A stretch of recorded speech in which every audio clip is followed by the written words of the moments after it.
एक सवाल 2-3 बच्चों ने पूछा कि हम कभी कभी डीमोटिवेटेड होते हैं, क्या तजुर्बा सच में इतना महत्वपूर्ण है, हम क्या करें, नौकरी मिलेगी या नहीं, तनाव रहता ही होगा, पढ़ते होंगे, टेंशन होती होगी, कितना पढ़ें, टाइम मैनेजमेंट कैसे करें, ये सवाल भी आपके सामने है।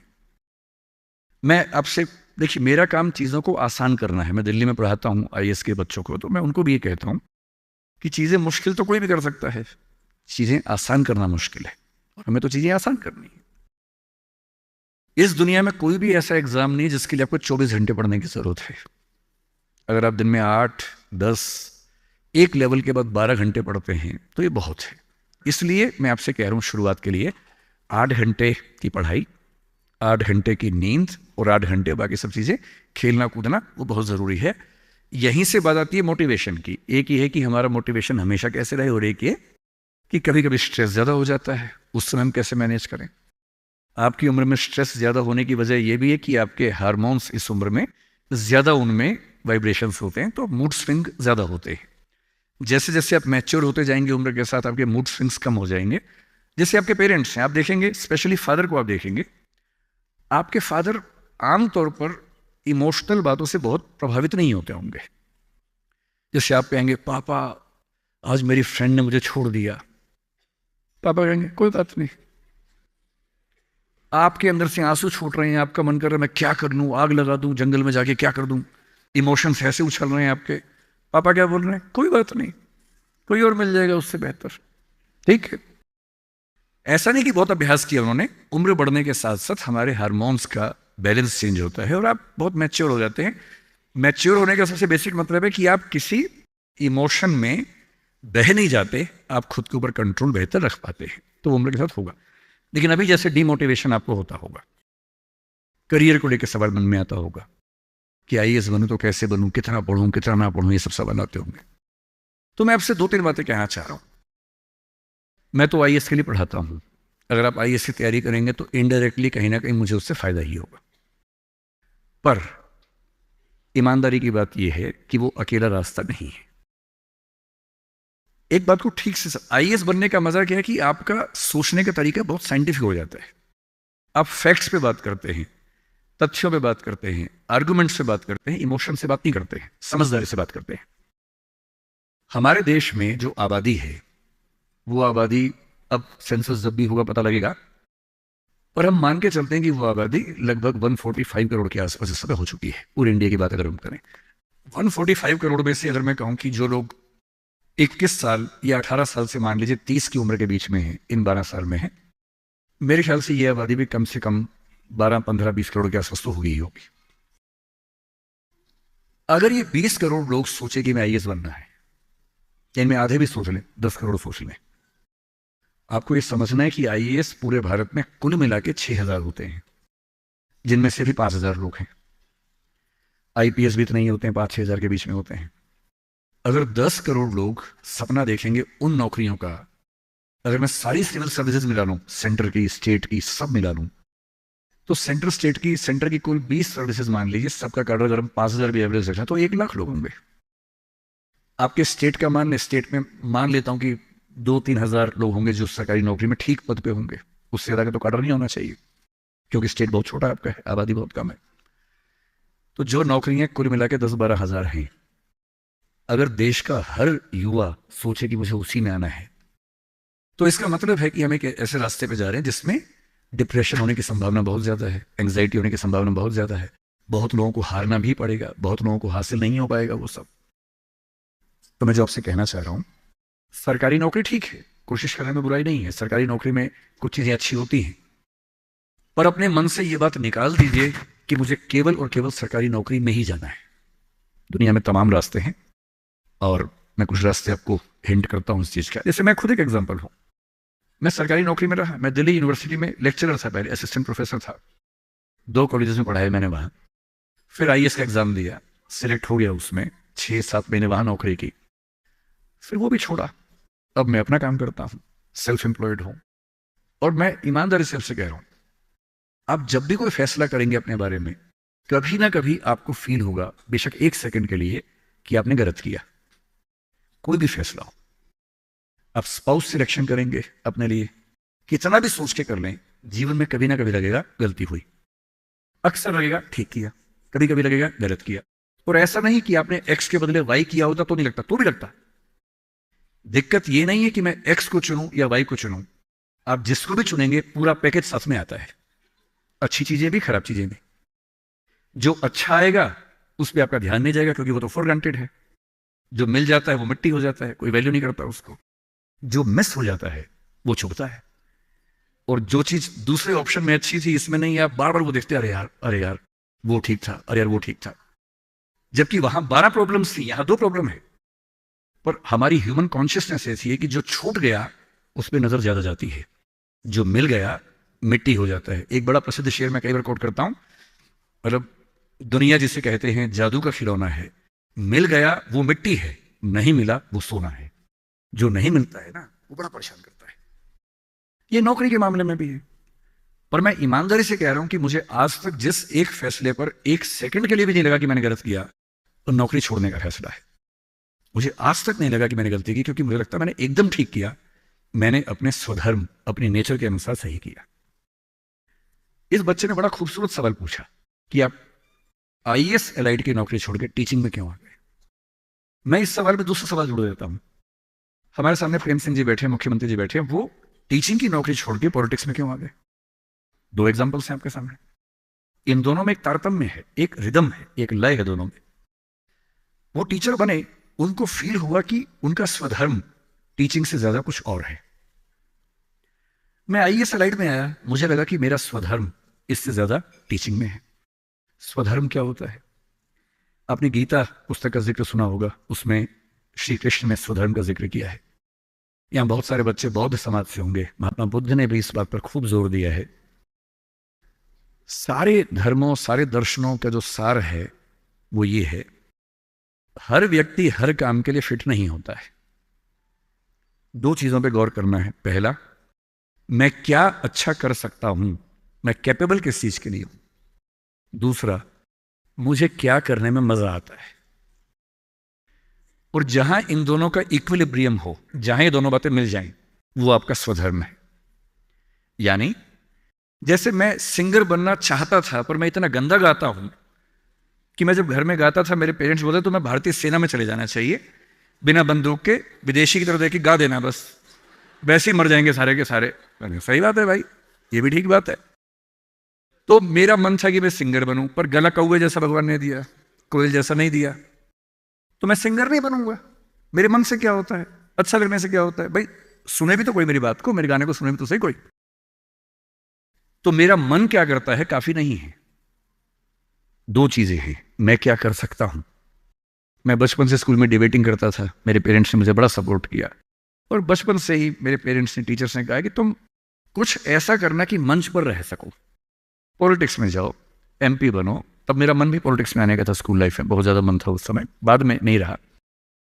तुम पॉलिटिक्स में जाओ, तुम वकील बनो, क्योंकि जब कोर्ट केस लड़ोगे तुम्हें बोलने की ताकत भगवान ने दी है, उसका इस्तेमाल करो। या टीचर बनो। टीचर की छवि हमारे समाज में बहुत अच्छी नहीं होती थी, हालांकि मेरे पेरेंट्स टीचर ही हैं दोनों, पर हमारे समाज में टीचर की छवि होती है। और हमारे देश का दुर्भाग्य है कि जो प्रोफेशन देश को गढ़ता है उसकी छवि बहुत अच्छी नहीं है।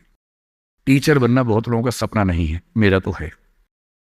और मेरा स्वधर्म, मैंने महसूस कर लिया कि मेरा स्वधर्म टीचिंग है। और स्वधर्म का मतलब वही 2 बातें जो मैं कर सकता हूं और जो मैं करना चाहता भी हूं। आपके मुख्यमंत्री जी अच्छे टीचर रहे होंगे, पर उनको बार बार मन में आता होगा कि मैं जनता के बीच जाकर उनके साथ काम करके क्यों ना कुछ ऐसा करूं कि पॉलिसी मेकिंग में आऊं। उनका स्वधर्म उनको वहां खींच के ले गया, तो उन्होंने वो किया।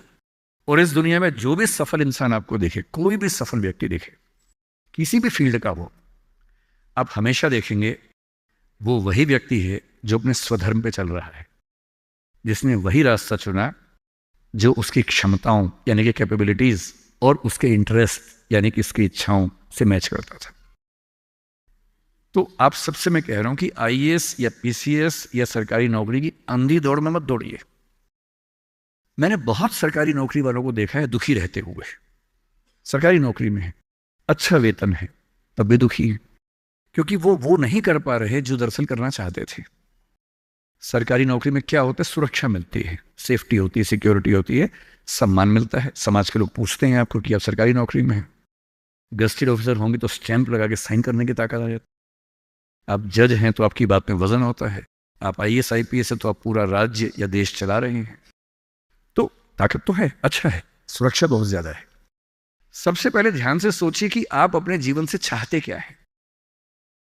मैंने जब नौकरी की तो मैंने फील किया कि इस नौकरी से मेरी जो मूल जरूरतें हैं वो पूरी हो नहीं पा रही। क्या जरूरतें हैं? मुझे अच्छा लगता है कि मैं खूब पढ़ूं और मंच पे खूब बोलूं। वहां कहा कि आप मंच पे जा ही नहीं सकते, कोड ऑफ कंडक्ट। मन कह रहे यार, जिस चीज के लिए पैदा हुआ वही नहीं कर पाऊंगा मैं तो। फिर दिन भर फाइलों में काम करना है। अब फाइलों में काम करना अच्छा लगता है कई लोगों को, मुझे नहीं अच्छा लगता, मेरा नहीं है ऐसी रुचि है, तो मैं क्या करूं। मेरा मन करता है कि मैं खूब पढ़ूं, गहरी चीजें पढ़ूं। वहां तो वही पढ़ना है जो सरकार के हिसाब से चीजें आती हैं, उसमें कोई बहुत क्रिएटिव स्कोप नहीं होता है। तो मैं कुछ महीनों में समझ गया कि ये मेरे बस की बात नहीं है। और मैं आपसे एक लिटमस टेस्ट कहता हूं, अपने पेरेंट्स से अकेले में बात करना। देखिए मैं बहुत ज्यादा बोलता हूँ, जब आपको लगे ज्यादा हो गया आप इशारा कर देना, मैं चुप हो जाऊंगा वहां पर, है ना। मैं भूल जाता हूँ कि मैं कितने घंटे बोल चुका हूँ तो आप हिंट कर दीजिएगा। आज घर जाके अपने पेरेंट्स से बात करना और एक बात पूछना उनसे, अकेले में बात करना, सबके सामने नहीं। स्पेशली अगर आपके पापा किसी नौकरी में हैं या मम्मी नौकरी में, जो भी नौकरी में, उनसे पूछना। उनसे कहना कि पापा आप नौकरी में खुश हो, ये बोल के चुप हो जाना। ये मम्मी आप नौकरी करती हो सरकार में या प्राइवेट जहां भी करती हो, ईमानदारी से बताओ, मेरे सिर पे हाथ रख के बताओ कि आप खुश हो। तो पहले वो 2-4 मिनट गोल मटोल बात करेंगे। हाँ बेटा, क्या कह सकते हैं बेटा, हाँ ठीक ही है बेटा, सब बढ़िया चल रहा है बेटा, ऐसी ऐसी बात करेंगे। आप 2 मिनट के बाद फिर उनका हाथ पकड़ के अपने सिर पे रख देना। अब बोलना, आपको मेरी कसम है झूठ बोला तो मर जाऊंगी, मर जाऊंगा।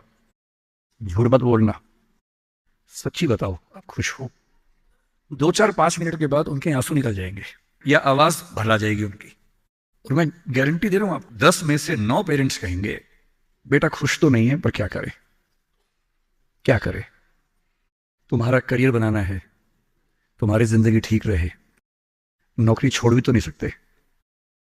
शायद बाद में जो पीएफ है उसके पैसे मिलेंगे, तुम्हें कॉलेज में पढ़ाना होगा, फीस इकट्ठी करनी होगी, घर बना के देना है, तुम्हारी शादी होगी। कैसे करूंगा, कैसे करूंगी। आप उनसे पूछना कि अगर आप 20 साल पीछे जा सको अपने इतिहास में, टाइम मशीन में आपको बिठा दिया, 20 साल पीछे ले गए और आपको 2 ऑप्शंस मिले, एक यही नौकरी करने का, एक कुछ और करने का, और ये एज्यूम करते हैं कि फाइनेंशियल सिक्योरिटी उतनी ही आपके पास रहेगी जितनी नौकरी में थी। एज्यूम कर लेते हैं, आप क्या करना चाहेंगे। गारंटी से बता रहा हूं, मजाक नहीं कर रहा हूं, गारंटी दे रहा हूं कि 10 में से कम 7 या 8 कहेंगे मैं वो रास्ता चुनना चाहूंगा, ये नहीं चुनना चाहूंगा। इसलिए सिर्फ सिक्योरिटी जिंदगी में काम नहीं आती है, जिंदगी में बहुत कुछ काम आता है।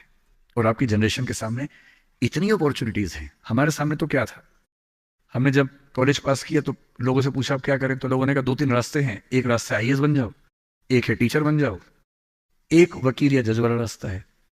तो हमने 2 रास्ते चुन लिए, टीचर और आईएएस। टीचर का चुना इसलिए मैंने एमए किया, एमफिल किया, पीएचडी किया, यूजीसी नेट जेआरएफ का एग्जाम दिया कि ठीक है टीचर बन जाएंगे। तब तक आईएएस में इसमें लाइट में हो गया तो वहां जाके देख लिया। जल्दी ही समझ में आ गया कि दोनों में उतना मजा नहीं आ रहा है, तो छोड़ दिया। लेकिन उस समय छोड़ दिया। अगर 2-4 साल कर लेता तो आज तक वही कर रहा होता, क्योंकि वो जो सुरक्षा है ना, दलदल जैसी होती है, एक बार दलदल में घुस गए बाहर निकलना बड़ा मुश्किल है। लेकिन आपकी जनरेशन का सोचिए, जब मैं अपने आसपास देखता हूं, मेरे बहुत सारे दोस्त सोशल मीडिया पे काफी सक्सेसफुल हैं, फिल्म इंडस्ट्री में हैं। उनमें से एक ने मुझसे पूछा कि सर मैंने 30 साल नौकरी की है और मैं अपनी फील्ड में लगभग टॉप पे हूं। मान लीजिए मैं आपसे पूछूं, ये प्राइवेट सेक्टर की बात है, एक टीवी चैनल के टॉप व्यक्ति के बारे में बता रहा हूं मैं आपको। उसने कहा कि अगर मैं आपसे पूछूं कि मैंने ठीक किया या गलत किया तो आप क्या सलाह देंगे। मैंने कहा सलाह तो मैं क्या आपको दूंगा, आप मुझसे बड़े हैं, सलाह तो मैं आपसे ले लेता हूं बल्कि, लेकिन अगर आप मेरा ओपिनियन चाह रहे हैं तो मैं आपको केवल एक बात बता के समझाता हूं। मेरा अपना मानना यह है कि नौकरी अच्छी है, नौकरी से अच्छा है उद्यम, एंटरप्रेन्योरशिप या सेल्फ एम्प्लॉयमेंट। ये बात मैंने कई मंचों पे कही है। कुछ दिन पहले मैं दिल्ली का एक बहुत प्रतिष्ठित कॉलेज है, Shriram college of commerce, SRCC, वहाँ मैं गया था और मैंने बड़ा खुल के कहा कि स्टार्टअप करना नौकरी करने से बेहतर क्यों है, एक आर्गूमेंट दिया। वहाँ एक आर्गूमेंट छूट गया था, आज मैं आपको वो आर्गूमेंट बताता हूँ। जब हम नौकरी करते हैं, मैंने उसी व्यक्ति को कहा कि जैसे आपने नौकरी की है, 30 साल हो गए, आपके पास 3-4 साल बचे होंगे। उसने कहा सर 3 साल बचे हैं, फिर मैं रिटायर हो जाऊंगा। मैंने कहा आपने ज़िंदगी भर में मेरे ख्याल से आपकी महीने की सैलरी आजकल शायद 1.5-2-2.5 लाख रुपए होगी। आपने ज़िंदगी भर ठीक ठाक पैसा कमाया होगा, पर जितना भी कमाया होगा लगभग उतना खर्च भी हो गया होगा, क्योंकि खर्चे भी तो बढ़ते हैं ना परिवार के समय के साथ। बच्चे हैं, करियर है। बोले हाँ सर, कुछ बचता नहीं है, बस ये है कि काम चल जाता है। मैंने कहा अब 4 साल में रिटायर होंगे, आपने एक घर जरूर खरीद लिया होगा नोएडा वोएडा में। बोले हाँ सर, नोएडा में। नोएडा दिल्ली के पड़ोस में है जहाँ कई लोग रहते हैं। दिल्ली में नौकरी करके घर खरीदना बड़ा मुश्किल काम है।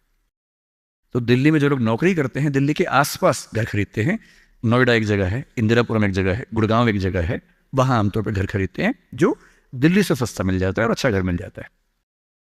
मैंने कहा रिटायर हो जाएंगे, रिटायरमेंट के बाद कितने पैसे आपके पास होंगे, जिंदगी भर की बचत? बोले सर मैंने कुछ स्कीम्स में पैसा लगा रखा है, लेकिन मेरे पास 10-15 लाख रुपए कैश होगा, और जो स्कीम्स मैंने इन्वेस्ट किया हुआ है, मैंने सही टाइम पे इन्वेस्ट कर दिया था, तो मुझे महीने का 50-60-70 हज़ार रुपये वहाँ से आता रहेगा, जिससे मेरे खर्चे निकलते रहेंगे, मेरी फैमिली सेफ रहेगी, मेरे हस्बैंड वाइफ हम सेफ रहेंगे। मैंने बढ़िया है। मैंने कहा सिनेरियो नंबर 2 सोच के देखिए ज़रा। फिर मैंने ये भी पूछा आपके बच्चे करते क्या हैं? तो उन्होंने कहा कि सर मेरा एक बच्चा तो सॉफ्टवेयर की दुनिया में है, एक बच्चा मेरा मीडिया में ही, जर्नलिज्म में ही काम करना चाहता है, वो अभी पढ़ रहा है, जल्दी ही नौकरी शुरू कर देगा। मैंने कहा जब वो नौकरी शुरू करेगा उसकी सैलरी क्या होगी? बोले सर शुरुआत तो 30-35 हज़ार से होनी चाहिए, धीरे धीरे फिर परफॉर्मेंस के हिसाब से सैलरी बढ़ जाएगी उसकी। मैंने कहा चलिए अब चैनल चेंज कर लेते हैं। मान लीजिए कि आपने 30 साल पहले नौकरी की जगह अपना उद्यम शुरू किया होता। लेट अस एज्यूम, मैं जानता हूं कि अपना उद्यम करने में खतरा ज्यादा होता है, बहुत ज्यादा होता है।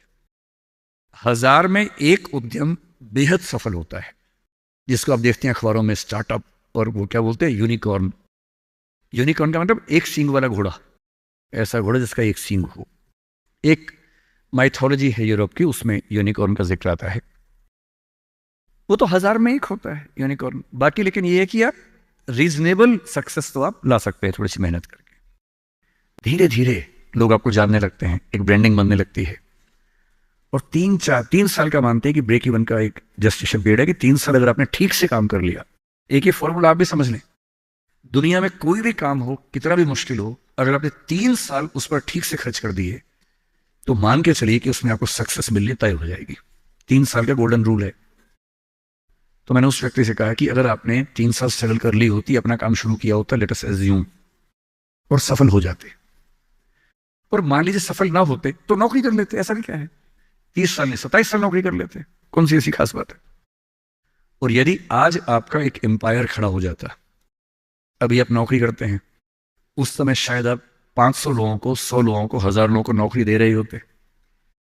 कोई मुझसे अगर पूछता है ना कि मैं जिंदगी में किस चीज से सबसे ज्यादा खुश रहता हूं, सबसे ज्यादा, वो ये है कि जब मैंने नौकरी छोड़ी, अपना काम शुरू किया।